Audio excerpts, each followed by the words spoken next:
যান্ত্রিক জীবনের ব্যস্ততা ভুলে সুদূর প্রবাসে যেন এক টুকরো বাংলাদেশ।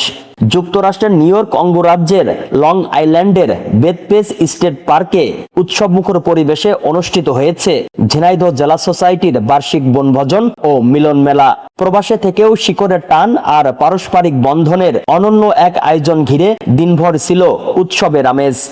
নিউ ইয়র্ক ও আশপাশের বিভিন্ন এলাকায় বসবাসরত ঝিনাইদহের শত শত প্রবাসীর মিলন মেলায় পরিণত হয় বেথপেস স্টেট পার্ক। দীর্ঘদিন পর একে অপরের সঙ্গে দেখা, কুশল বিনিময়, আড্ডা আর স্মৃতিচারণে মুখর হয়ে ওঠে পুরো প্রাঙ্গণ। সংগঠনের ট্রাস্ট বোর্ডের অনুমতিক্রমে বনভোজনের উদ্বোধন করেন ঝিনাইদহ জেলা সোসাইটির সভাপতি বোরহান উদ্দিন। স্বাগত বক্তব্য দেন বনভোজন কমিটির আহ্বায়ক মুজিবুর রহমান ও সদস্য সচিব শাহনাজ পারভিন। অনুষ্ঠান সঞ্চালনা করেন সাধারণ সম্পাদক হুমায়ুন কবির রুবেল। এ সময় ট্রাস্ট বোর্ড, কার্যনির্বাহী কমিটি ও সংগঠনের নেতৃবৃন্দ উপস্থিত ছিলেন। ঐতিহ্যবাহী বাংলাদেশি সকালের নাস্তার মধ্য দিয়ে শুরু হয় দিনের কর্মসূচি। এরপর শিশু, নারী ও পুরুষদের অংশগ্রহণে অনুষ্ঠিত হয় বিভিন্ন খেলাধুলা, বিশেষ করে বালিশ খেলা ও বল নিক্ষেপ প্রতিযোগিতা উপস্থিত সবার মধ্যে বাড়তি আনন্দ যোগ করে। দুপুরে পরিবেশন করা হয় দেশীয় স্বাদের পোলাও, রোস্ট, গরুর মাংস সহ নানা খাবার। বিকেলে মনোজ্ঞ সাংস্কৃতিক অনুষ্ঠানে দেশ ও প্রবাসী শিল্পীদের পরিবেশনায় মুগ্ধ হন দর্শকরা।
ঐতিহ্যবাহী ঝালমুড়ির আয়োজনও ছিল বাড়তি আকর্ষণ।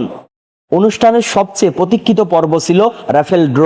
এতে 13 জন বিজয়ীকে পুরস্কৃত করা হয়। প্রথম পুরস্কার হিসেবে স্বর্ণের নেকলেস জিতে নেন রোশনি রহমান। আলোচনা সভায় ট্রাস্ট বোর্ডের সদস্য কিবরিয়া অনু, ডক্টর মমিন রহমান, আজিজুর রহমান আরজু, মহিউদ্দিন মোহাম্মদ ও আব্দুল মজিদ রহিম বক্তব্য দেন।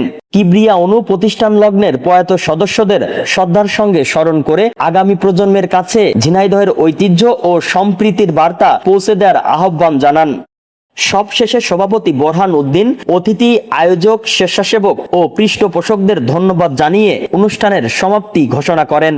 2022 সালে প্রতিষ্ঠিত নিউ ইয়র্কের নিবন্ধিত ঝিনাইদহ জেলা সোসাইটির 2 দশকের বেশি সময় ধরে প্রবাসী ঝিনাইদহবাসীর মধ্যে ঐক্য, সম্প্রীতি ও পারস্পরিক সহযোগিতার বন্ধন সুদৃঢ় করতে কাজ করে যাচ্ছে।